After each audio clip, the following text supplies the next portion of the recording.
This next guy is a friend of the show. This is Greg Fitzsimmons. Greg? Mike? How are you, sir? I'm awake, brother. I am awake, and I'm ready. It sucks, doesn't it? It sucks being up this early for any reason, even if it is to self-promote. It's a terrible, terrible thing that you have to do. Yeah, it's weird. You know, I'm in L.A., just so people don't think I'm a total puss, but I used to be a caddy when I was a teenager, and it was good money, and I had this goal of I was stuff I wanted to buy, so I would do it. I'd go out all night. I'd wake up at 5:30. I'd get on my bicycle and I would ride 7 miles to get to the country club, and then I would sit there and wait. They'd stick me out there. I weighed about 115 pounds. They give me 2 of those. Remember those like Rodney Dangerfield bags back in the 80s? I get a couple of those, they call them Ram bags, and I'd go, and you'd walk, and the average golf course is 7 miles, hilly course.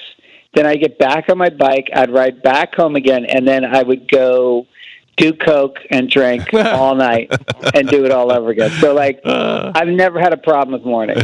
No, it wasn't your dad. Your dad was in the media. He was on TV. What? You guys weren't rich? We were, but my parents grew up poor in the Bronx, and my mom was one of 7, and they just, all 4 of my grandparents were Irish immigrants, and they had poverty mentality. Yeah. And so, we had money. We weren't rich, but, they certainly could have, like, given me a break. But they were dead set on, like, you guys, we don't give you a dime. You earn all your own money, and I was a hustler. So what about you with your kids? What did you do? Because I'm in that right now. My son just turned 18, and I've been spoiling him since he was born. But I feel like that's going to bite me in the ass now. Yeah, I think I fall into that camp. I've let him get soft. Like, here's the other job. My father would do radio, and he had the morning shift, so he had to be there at 5 a.m. and the trains didn't run that early because we grew up about a half hour north of the city. Right.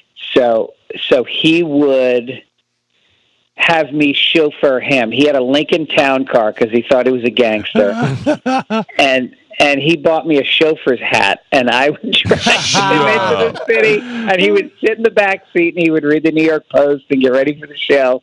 And so one night, I was out with my friends until 4 in the morning, and I come home, and now I'm drunk driving. Right. And so we get in the car, and we would always stop at 7-Eleven to get coffee on the way into the city. So we walk into 7-Eleven, and there's the 6 guys that I've been drinking with all night, and they are now at the fixin' station of the hot dog bar, and they're whipping relish and onions at the owner, who's yelling at them because they're shoplifting, and they start running out. And they're like, "Greg, let's go!" And I'm like, "No, I got the cap on now, brother. I'm on the job. I'm in work mode now."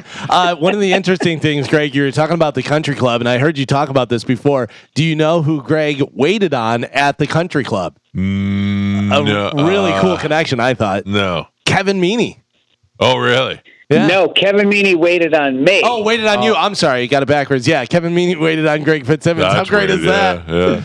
Yeah, so I was, we belonged to this country club, so I would get the worst loops because the caddy master hated me because I was a member, but I still showed up every day.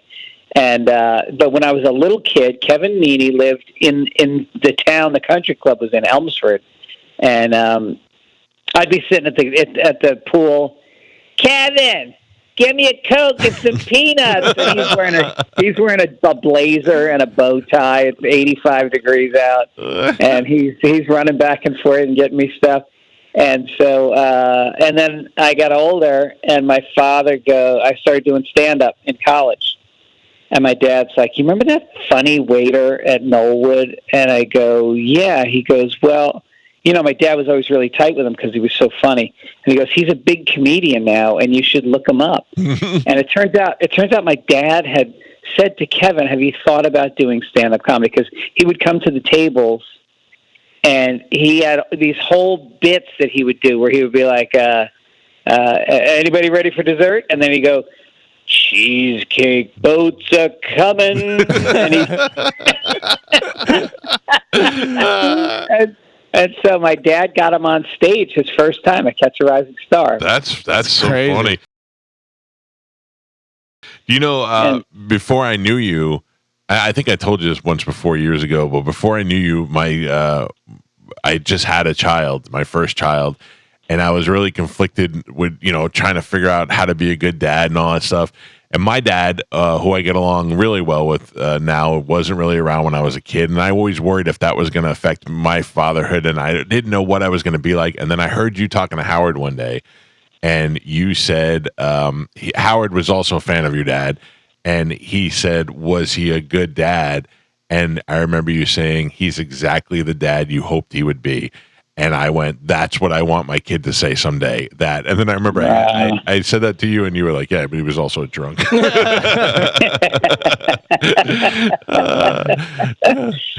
Yeah, I think it's like our generation is benefiting from, there's books, there's therapy, there's all this stuff. And a lot of the stuff that we didn't like about our dads, we've kind of stopped the cycle. Like I haven't had a drink in 34 years. My dad was a huge drinker. He died at 53. Wow. And so, I mean, a lot of my life has been about turning that stuff around, and it's and I see it in my kids. Like when I was out of the house at 18, I was gone. And my kids are kind of lingering a little bit. Yeah, like fungus that you can't get rid of. Yeah. There's little hints. You buy them a lamp, and you're like, "Why are you buying me a lamp?" What a better way to say, "Go put this in your new apartment," than to give them a lamp. That's funny. This is Greg Fitzsimmons that we're talking to. He's got a new special out on YouTube. It's called "You Know Me," which he shot at the Comedy Mothership. And now, is that the? I was saying before we had you on the phone that so many people have specials now because there's so many ways that you could present them. Before it was you want to get on HBO, and then it became Netflix. Now you could do your own YouTube thing. The only downside I see to this is that there's so many that you have to let people know that they're out there. That's why we wanted to have you on the show today. Dude, first of all, thank you so much for having me on. This show means a lot to me, and I know that your listeners are like the coolest. But yeah, I mean, to me, it was. I went out and shot it, and it had been like 7 or 8 years since I did a special because the pandemic kind of stopped me from doing it when I planned it, so it just got delayed. But it's tough to get on Netflix. I shot it with the you have to shoot it if you want. Here's a business model. Yeah. Netflix, unless you're Dave Chappelle or Bill Burr or somebody, they don't give you money for a special. You got to go out and shoot it. And then, so it costs you $50,000, $100,000. And then you go to them on your knees and say, will you buy my special? Right. And they'll then give you $200,000. And so it's this roll of the dice. And so I shot mine, and you have to shoot it with certain specs. It's got to be, 4K cameras. You got to have like 6 or 7 cameras. You have to have a lighting package. And so I spent all that money, and I did it right. And then my agent goes, all right, so we'll show it to Netflix. They're booked for the next 2 years. Oh. And I just go, are you kidding me? So I literally didn't even show it to Netflix. I just said, screw it. Let's just put it on YouTube. And because my whole thing is like, I just need people to keep coming seeing me in clubs. That's always been my goal. And this is just the thing you got to do to keep it going. So, but also there is a way to recoup that money from YouTube if this thing becomes a huge success. But part of the way that you have to do that is to just let people know it's there. Netflix, you turn on Netflix, they're shoving it down your throat. Hey, don't forget, you like this, you'll like this. So in this case, it's a great outlet to have with YouTube, but you got to do the job of letting people know it's available.